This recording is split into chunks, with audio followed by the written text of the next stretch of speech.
Pada kesempatan yang baik ini, saya akan mencoba mengeksplorasi konsep pada modul 2.3 berupa coaching. Ternyata pada modul yang ke-2.3 ini ada 3 hal yang dibahas.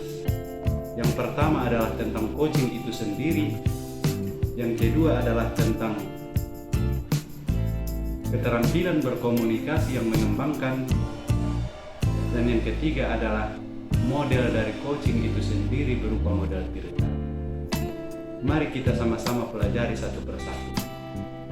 Terkait dengan hal yang pertama, yaitu coaching. Pertama sekali, kita harus membedakan 3 hal. Yang pertama adalah coach, yang artinya adalah pemimpin dalam pembelajaran itu sendiri.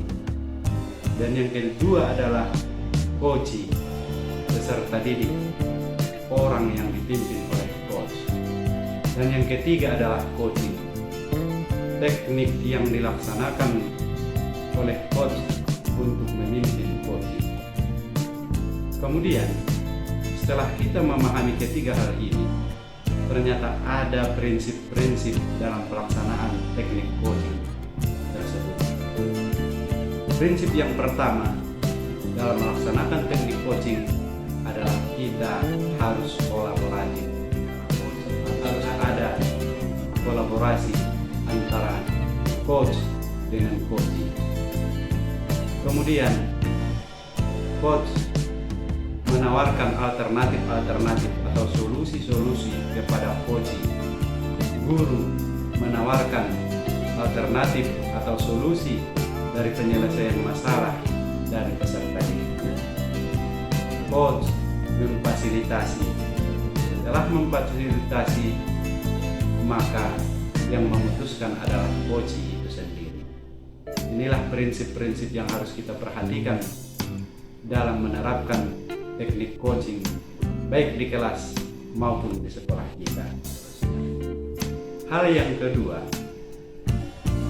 adalah terkait dengan keterampilan komunikasi yang mengembangkan. Mengenai keterampilan komunikasi yang mengembangkan ini, maka harus kita perhatikan ada 3 hal komunikasi dari seseorang kepada orang lain. Yang pertama, orang berkomunikasi, dia menguasai komunikasi tersebut, artinya dia agresif. Yang kedua, ada orang itu berkomunikasi, dia hanya mendengarkan, dia bersikap pasif. Namun pada keterampilan komunikasi yang mengembangkan ini, kita ajak berkomunikasi dengan gaya asertif, artinya menghubungkan antara gaya yang pertama yang agresif dengan gaya yang kedua yang pasif. Artinya kita mendengarkan coachee, kita sebagai coach mendengarkan coachee, kemudian mempertimbangkannya dan memberikan solusi kepadanya. Terkait dengan keterampilan komunikasi yang mengembangkan ini, ada 3 hal yang akan terjadi pada proses ini. Orang yang menyampaikan keterampilan komunikasi yang mengembangkan, ada kalanya dia bertindak sebagai konselor, ada kalanya dia bertindak sebagai mentor, dan ada kalanya dia bertindak sebagai coach. Perbedaan dari ketiga hal ini, ketika dia bertindak sebagai konselor, maka hal yang dilihat di sini, maka coach tersebut, orang tersebut akan menggali permasalahan yang ada pada coach. Kemudian, kalau dia bertindak sebagai mentor, maka hal yang dia lakukan adalah coach ini akan memberikan tips-tips kepada coachee untuk menyelesaikan masalah coachee.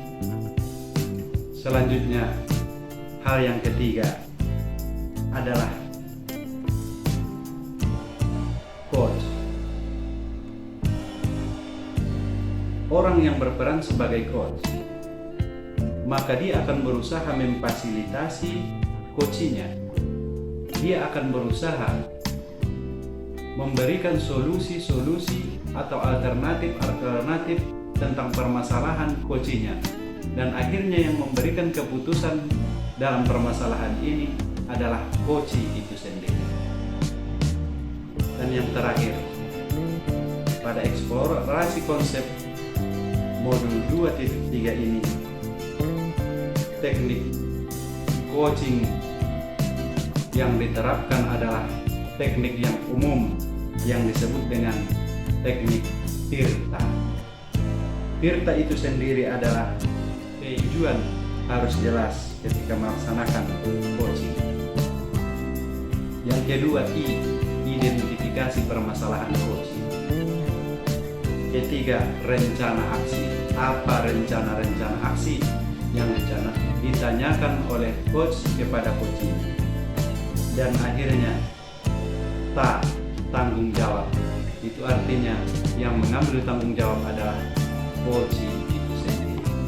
Demikian eksplorasi konsep yang bisa saya paparkan pada kesempatan yang baik ini. Semoga bermanfaat bagi kita bersama. Assalamualaikum warahmatullahi wabarakatuh.